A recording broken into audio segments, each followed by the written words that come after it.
नमस्कार, संसद समाचार में आपका स्वागत है। मैं हूं चंद्रशेखर जोशी और आइए सबसे पहले बात करते हैं लोकसभा की। सरकार ने लोकसभा और विधानसभाओं में महिलाओं के लिए 33% आरक्षण लागू करने से संबंधित ऐतिहासिक संविधान 131वां संशोधन विधेयक 2026, परिसीमन विधेयक 2026 और संघ राज्य विधि संशोधन विधेयक 2026 आज संसद के निचले सदन में पेश किया, जिस पर चर्चा भी शुरू हो गई। प्रधानमंत्री नरेंद्र मोदी ने सभी राजनीतिक दलों से महिला आरक्षण अधिनियम संबंधी संविधान संशोधन विधेयक को सर्वसम्मति से पारित करने की अपील की और कहा कि जो भी इसका विरोध करेंगे उन्हें लंबे समय तक इसकी कीमत चुकानी पड़ेगी। पीएम मोदी ने इन तीनों विधेयकों पर अपने विचार रखते हुए ये भी कहा कि इस विषय को राजनीति के तराजू से नहीं तौलना चाहिए और इसका श्रेय वो विपक्षी दलों को भी देने को तैयार हैं। प्रधानमंत्री मोदी ने परिसीमन से जुड़ी कुछ सदस्यों की चिंताओं को खारिज करते हुए कहा कि जैसे पहले परिसीमन हुआ और जो अनुपात उस समय से चला आ रहा है उसमें कोई बदलाव नहीं होगा और सीटों की संख्या में वृद्धि भी उसी अनुपात में होगी। उन्होंने कहा कि हमारे देश में जब से महिला आरक्षण को लेकर चर्चा शुरू हुई है और जब जब चुनाव आया है, जिस दल ने महिलाओं को मिलने वाले इस अधिकार का विरोध किया है, देश की महिलाओं ने उन्हें माफ नहीं किया। पीएम मोदी ने कहा कि 2024 के चुनाव में ऐसा नहीं हुआ क्योंकि सब ने 2023 में सहमति से इसे यानी कि महिला आरक्षण विधेयक को पारित किया था। किसी का राजनीतिक फायदा नहीं हुआ, किसी का नुकसान नहीं हुआ। उनका कहना था कि अगर हम सब साथ में रहेंगे तो इतिहास गवाह है कि ये किसी के राजनीतिक पक्ष में नहीं जाएगा, देश के लोकतंत्र और सामूहिक निर्णय के पक्ष में जाएगा। जिन्हें इसमें राजनीति की बू आ रही है वो खुद के 30 साल के परिणामों को देख लें, उनका इसमें ही फायदा है। नुकसान से बच जाएंगे, राजनीतिक रंग देने की ज़रूरत नहीं। जो विरोध करेंगे उन्हें लंबे समय तक इसकी कीमत चुकानी पड़ेगी। उन्होंने महिला आरक्षण और परिसीमन के लिए विधेयक एक साथ लाने पर और कुछ राज्यों के साथ भेदभाव होने संबंधी कुछ विपक्षी सदस्यों की आशंकाओं को खारिज करते हुए कहा कि संविधान ने हमें यहाँ बैठकर देश को टुकड़ों में सोचने का अधिकार ही नहीं दिया है। न टुकड़ों में सोच सकते हैं, न टुकड़ों में निर्णय ले सकते हैं। निराधार बात है, इसमें रत्ती भर सच्चाई नहीं है। उन्होंने कहा कि केवल राजनीतिक लाभ लेने के लिए बवंडर खड़ा किया जा रहा है। मैं बड़ी जिम्मेदारी से आज सदन में कहना चाहता हूँ कि दक्षिण हो, उत्तर हो, पूरब हो, पश्चिम हो, छोटे राज्य हों, बड़े राज्य हों, निर्णय प्रक्रिया किसी के साथ भेदभाव नहीं करेगी। ये निर्णय प्रक्रिया किसी के साथ अन्याय नहीं करेगी। प्रधानमंत्री मोदी ने कहा कि अतीत में जो सरकारें रहीं जिनके कालखंड में परिसीमन हुआ और जो अनुपात उस समय से चला आ रहा है उसमें कोई बदलाव नहीं होगा और वृद्धि भी उसी अनुपात में होगी। जब तमिलनाडु की एक सांसद ने गारंटी देने की बात कही तो प्रधानमंत्री ने कहा, अगर गारंटी शब्द चाहिए तो मैं गारंटी देता हूँ, वादा शब्द चाहें तो इसका इस्तेमाल करता हूं, तमिल में कोई अच्छा शब्द हो तो उसका इस्तेमाल करता हूं। नीयत साफ है तो शब्दों का खेल करने की कोई ज़रूरत नहीं है। उन्होंने कहा कि जब 25 से 30 साल पहले महिला आरक्षण का विचार आया था तभी इसे लागू कर दिया जाना चाहिए था। उनका कहना था कि हम सब भाग्यवान हैं कि हमें देश की आधी आबादी को इस राष्ट्र निर्माण की नीति निर्धारण प्रक्रिया में हिस्सा बनाने का सौभाग्य मिला है। पीएम मोदी ने कहा कि हम सभी को इस अहंकार में नहीं रहना चाहिए कि हम नारी शक्ति को कुछ दे रहे हैं, ये उसका अधिकार है। उन्होंने कुछ विपक्षी दलों पर निशाना साधते हुए कहा कि समय समय पर सभी ने 33% महिला आरक्षण का समर्थन तो किया, लेकिन किसी न किसी बहाने से इसे रोकने का प्रयास करते रहे। उन्होंने कहा, तरह तरह की बहानेबाजी और चीज़ों को उलझाना अब नहीं चलेगा। प्रधानमंत्री ने कहा कि यहाँ कुछ लोगों को लगता है कि इसमें मोदी का राजनीतिक स्वार्थ है। अगर आप इसका विरोध करेंगे तो स्वाभाविक है कि मुझे इसका राजनीतिक लाभ होगा, लेकिन साथ चलेंगे तो किसी को इसका लाभ नहीं होगा। उन्होंने विपक्षी दलों से कहा कि हमें इसका श्रेय नहीं चाहिए। जैसे ही ये पारित हो जाए मैं कल विज्ञापन देकर, सबका धन्यवाद देकर सबकी तस्वीर छपवाने को तैयार हूँ। सामने से श्रेय का ब्लैंक चेक आपको दे रहा हूं। उन्होंने अपने भाषण की शुरुआत में कहा कि राष्ट्र जीवन में कुछ महत्वपूर्ण पल आते हैं और उस समय की समाज की मनःस्थिति और नेतृत्व की क्षमता उस पल को कैद करके एक राष्ट्र की अमानत बना देते हैं, एक मजबूत धरोहर तैयार कर देते हैं। मैं समझता हूं कि भारत के संसदीय लोकतंत्र के इतिहास में ये वैसा ही पल है। उन्होंने कहा कि हम सभी सांसद इस महत्वपूर्ण अवसर को जाने न दें। मुझे विश्वास है कि इस मंथन से जो अमृत निकलेगा वो देश की राजनीति के स्वरूप को तो तय करेगा ही, देश की दशा और दिशा भी तय करने वाला है। पीएम मोदी ने विपक्ष को आड़े हाथ लेते हुए ये भी कहा कि आज देश के हर क्षेत्र में देश की बेटियों का इतना बड़ा सामर्थ्य देखने को मिल रहा है।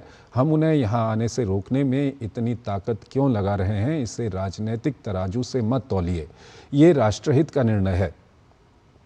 उन्होंने कहा कि आज पूरा देश, विशेषकर नारी शक्ति, हमारे निर्णय को तो देखेगी ही, निर्णय से ज़्यादा हमारी नीयत को देखेगी। इसलिए हमारी नीयत की खोट को देश की नारी शक्ति कभी माफ़ नहीं करेगी। उन्होंने कहा कि मेरा आग्रह है कि यह अवसर है कि पुरानी जो भी मुश्किलें रहीं उनसे बाहर निकलें, हिम्मत से आगे बढ़ें और नारी शक्ति की राष्ट्र के विकास में सहभागिता सुनिश्चित करें और इस विधेयक को सर्वसम्मति से पारित करें। कानून मंत्री अर्जुन राम मेघवाल ने महिला आरक्षण अधिनियम में संशोधन संबंधी विधेयक को ऐतिहासिक करार देते हुए लोकसभा में कहा कि प्रस्तावित परिसीमन से किसी राज्य को कोई नुकसान नहीं होगा और जिसकी जो ताकत है वो बनी रहेगी। उन्होंने सदस्यों का आह्वान किया कि वो इन विधेयकों को सर्वसम्मति से पारित करें। विधेयकों पर चर्चा की शुरुआत करते हुए कांग्रेस सांसद गौरव गोगोई ने कहा कि महिला आरक्षण अधिनियम से संबंधित संविधान संशोधन विधेयक को महिलाओं, जाति जनगणना, संविधान और संघीय ढांचे के खिलाफ बताया और कहा कि सरकार परिसीमन को राजनीतिक हथियार के तौर पर इस्तेमाल कर रही है। चर्चा में भाग लेते हुए भाजपा सांसद तेजस्वी सूर्या ने कहा कि विपक्ष महिला आरक्षण कानून में संशोधन से संबंधित विधेयकों पर जनता को गुमराह कर रहा है, जबकि सच्चाई यह है कि परिसीमन के बाद दक्षिणी राज्यों को अधिक सीटें मिलेंगी। बेंगलुरु दक्षिण सीट से सांसद सूर्या ने कहा कि दक्षिणी और छोटे राज्य जिन्होंने जनसंख्या वृद्धि को नियंत्रित किया है, उन्हें सरकार द्वारा प्रस्तावित सीटों से बेहतर सीटें नहीं मिल सकती। समाजवादी पार्टी के अध्यक्ष अखिलेश यादव ने तीनों विधेयकों पर चर्चा में भाग लेते हुए कहा कि उनकी पार्टी महिलाओं के लिए आरक्षण के समर्थन में है, लेकिन भाजपा इसके खिलाफ है। तृणमूल कांग्रेस के काकोली घोष दस्तीदार ने कहा कि चुनावों के बीच विशेष सत्र की क्या आवश्यकता है। उन्होंने कहा कि इन विधेयकों को लाने का मकसद सिर्फ सत्तारूढ़ दल के आधार को मजबूत करना है।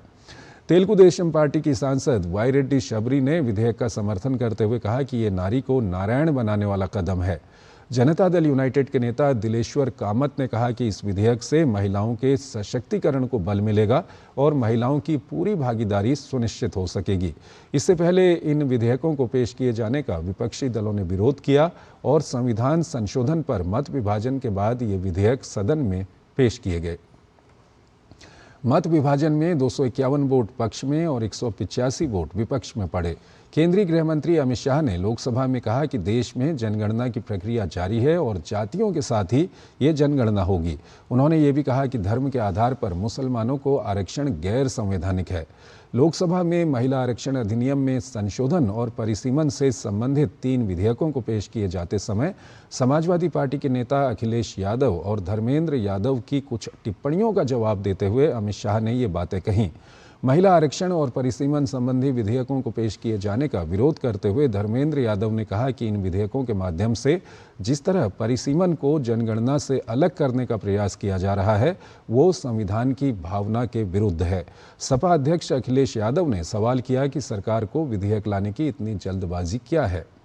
अमित शाह ने कहा कि सपा अध्यक्ष ने जातीय जनगणना की बात कही तो मैं बताना चाहता हूं कि सरकार जातियों की जनगणना का निर्णय पहले ही ले चुकी है और जाति के साथ ही ये जनगणना हो रही है। केंद्रीय गृह मंत्री अमित शाह ने नए परिसीमन के बाद दक्षिणी राज्यों का संसद में प्रतिनिधित्व कम होने की आशंकाओं को खारिज करते हुए कहा कि उनकी हिस्सेदारी कम नहीं होगी बल्कि बढ़ेगी और 2029 के लोकसभा चुनाव से पहले सभी चुनाव मौजूदा व्यवस्था के तहत ही होंगे। लोकसभा में महिला आरक्षण अधिनियम से संबंधित संविधान 131वां संशोधन विधेयक 2026, परिसीमन विधेयक 2026 और संघ राज्य विधि संशोधन विधेयक 2026 पर चर्चा में कुछ विपक्षी सदस्यों की विभिन्न आशंकाओं और आपत्तियों को खारिज करते हुए अमित शाह ने ये बातें कहीं। उन्होंने कहा कि वो विधेयकों पर चर्चा का जवाब शुक्रवार को विस्तार से देंगे, लेकिन कुछ भ्रांतियों को अभी दूर करना चाहते हैं। अमित शाह ने कहा कि ऐसी धारणा पैदा की जा रही है कि इन तीनों विधेयकों के पारित होने से दक्षिणी राज्यों की संख्या लोकसभा में बहुत कम हो जाएगी और उन्हें बड़ा नुकसान होगा। उन्होंने इसे खारिज करते हुए कहा कि कर्नाटक में अभी 28 लोकसभा सीट हैं जो कुल 543 सीट का 5.15% हैं, लेकिन ये विधेयक पारित होने के बाद कर्नाटक के सदस्यों की संख्या 42 हो जाएगी जो कुल 816 सीटों का 5.14% होगी। अमित शाह ने कहा कि आंध्र प्रदेश में अभी 25 लोकसभा सीट हैं और उसका प्रतिनिधित्व 4.6% है, जो परिसीमन के बाद 38 यानी कि 4.65% हो जाएंगे। और आइए अब बात करते हैं राज्यसभा की बैठक बृहस्पतिवार को नवनिर्वाचित सदस्यों के शपथ लेने और दिवंगत पूर्व सदस्य मोहसिना किदवई और प्रख्यात पार्श्व गायिका आशा भोसले को श्रद्धांजलि देने के बाद पूरे दिन के लिए स्थगित कर दी गई। उच्च सदन में आज कोई विधायी कामकाज नहीं हुआ। बैठक शुरू होने पर नवनिर्वाचित सदस्यों ने उच्च सदन के सदस्य के रूप में शपथ ली। भारतीय जनता पार्टी के राष्ट्रीय अध्यक्ष नितिन नवीन, केंद्रीय मंत्री रामनाथ ठाकुर और कांग्रेस के वरिष्ठ नेता अभिषेक मनु सिंघवी सहित 16 नवनिर्वाचित पुनर्निर्वाचित राज्यसभा सदस्यों ने पद की शपथ ली।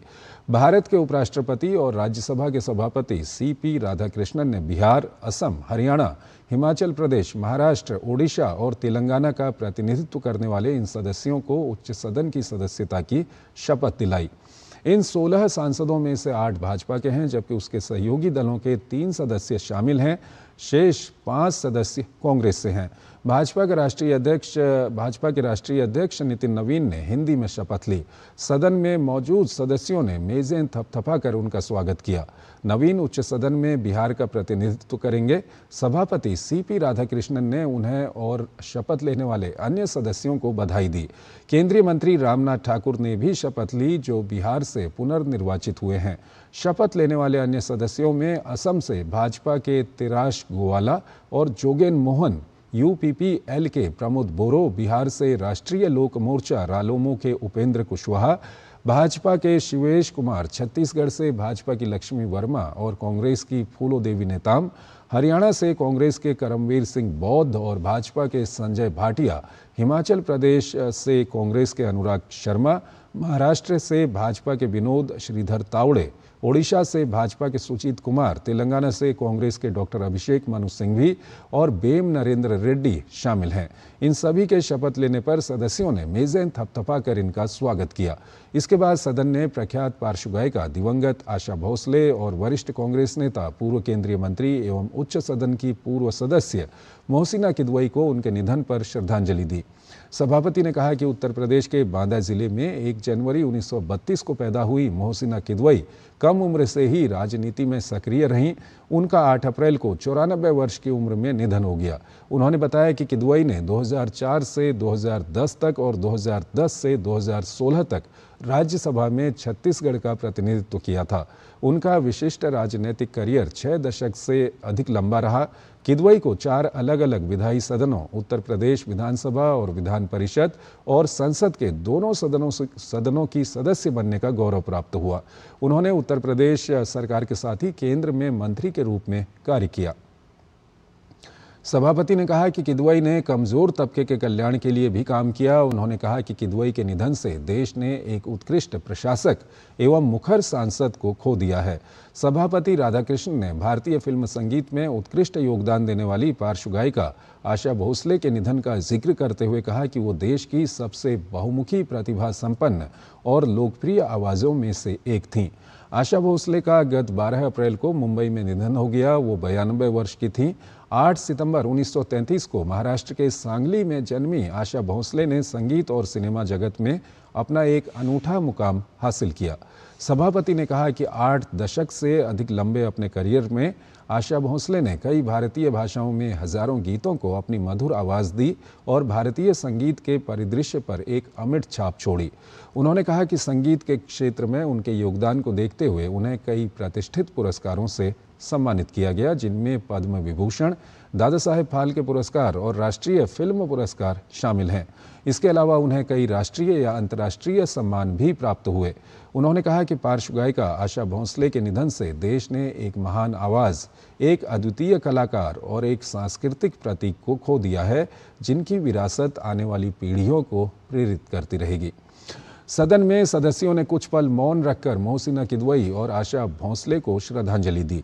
राधाकृष्णन ने तमिलनाडु के कल्पक्कम परमाणु रिएक्टर की ऐतिहासिक उपलब्धि और वैज्ञानिकों के योगदान की भी सराहना की। सभापति राधाकृष्णन ने जिक्र किया कि प्रधानमंत्री नरेंद्र मोदी ने मार्च 2024 में पीएफवीआर में कोर लोडिंग का व्यक्तिगत रूप से अवलोकन किया था।